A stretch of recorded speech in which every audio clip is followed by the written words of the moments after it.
अस्सलाम वालेकुम जी। अज तो जनाब है बूफे जोड़े ने तैयार हो रहे हैं। जनाब अनानास है, चीज़ ने,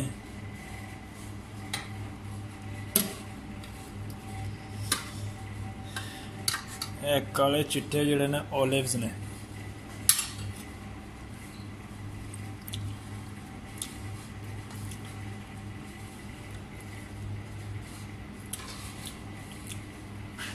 जनाब बैरी है, बैरी बेरी नहीं, बैरी है, बैरी।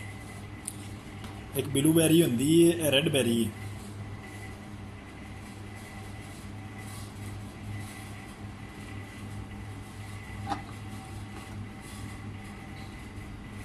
माल्टे ने।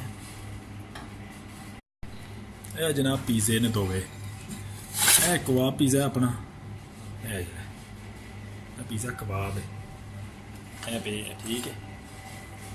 ये उत्ते वे चिली सॉस थोड़ी जी पाओ। उस तो बाद जनाब कबाब सॉस पा के मज़े मज़े नाल खाओ।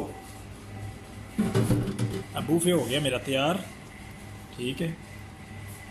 आलू नहीं अज ले, चलो एक ले लेने, बहुत गर्म है।